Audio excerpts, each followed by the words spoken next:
de gloire, béni sois-tu encore ce matin. Nous te rendons honneur, grâce et gloire pour ton amour envers nous.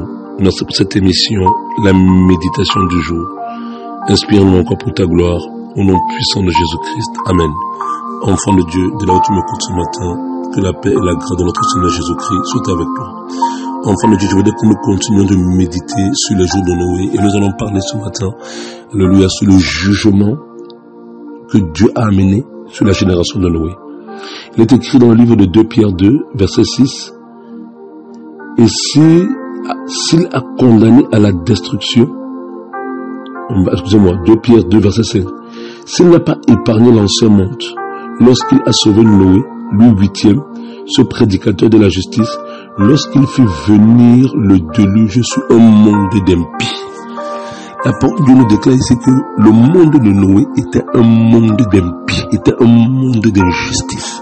Comme on l'a vu précédemment, à cause des alliances que les fils de Dieu ou les filles de Dieu ont eu avec les démons, l'impiété, le mal avait gagné le cœur des hommes avec une telle proportion où les pensées des hommes se tournaient uniquement chaque jour vers le mal.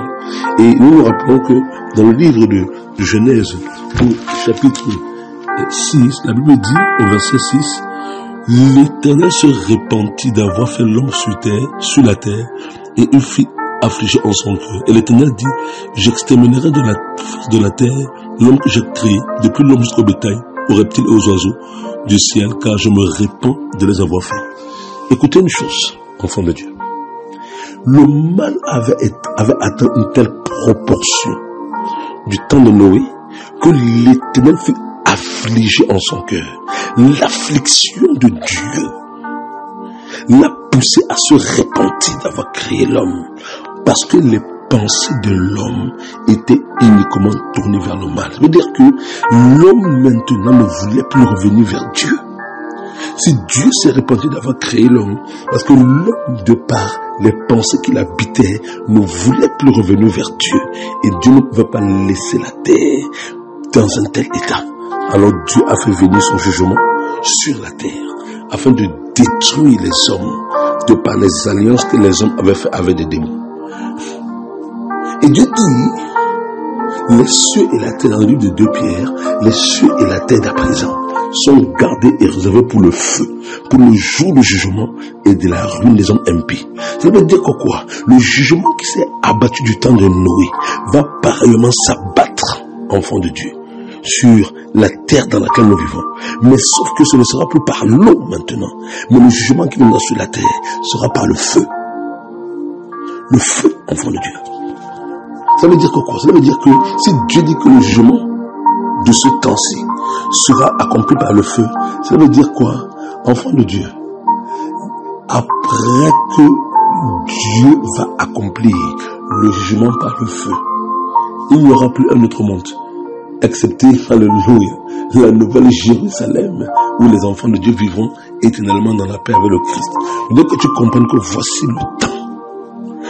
le temps où chaque homme doit se donner les moyens de sauver son âme, parce que le jugement que Dieu amène dans cette génération, du temps de Noé, c'était le jugement par le déluge, mais de notre temps, à cause des mêmes actions que les hommes posent, à cause des alliances des hommes avec les démons, Dieu a cette fois-ci résolu maintenant le jugement de la terre par le feu.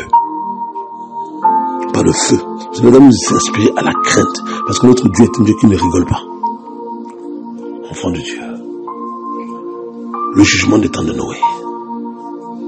Rappelons-nous que de cette génération, il n'y a que 8, va déclarer Pierre, qui ont été sauvés.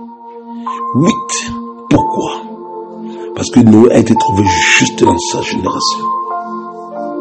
La seule chose qui nous amènera à être épargnés du jugement, enfants de Dieu, c'est que la foi nous justifie.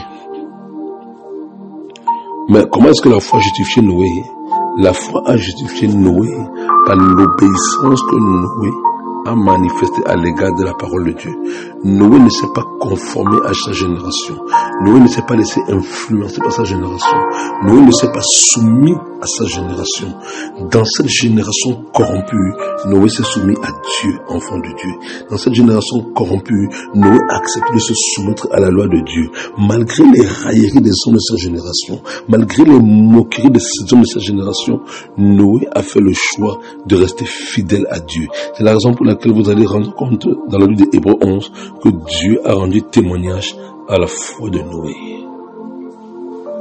Nous vivons une génération où chaque enfant de Dieu, Dieu doit rendre témoignage à ta foi afin que tu sois sauvé. Alléluia. Noé a vécu ce qu'on appelle une foi sans compromis. Il ne s'est pas compromis de prendre des lois avec sa génération. Alléluia. Nous comprenons que, alléluia, les démons ont rempli la terre, comme du temps de Noé. Et ceux et celles qui seront enlevés, comme Noé fut enlevé de la terre par le déluge, ces personnes seront enlevées de la terre par l'enlèvement par la venue de Jésus-Christ. C'est la foi véritable que tu as mis en l'obéissance de la parole de Dieu qui te donnera l'opportunité d'être enlevé quand Jésus reviendra. Sois béni au nom puissant de Jésus-Christ de Nazareth. Amen.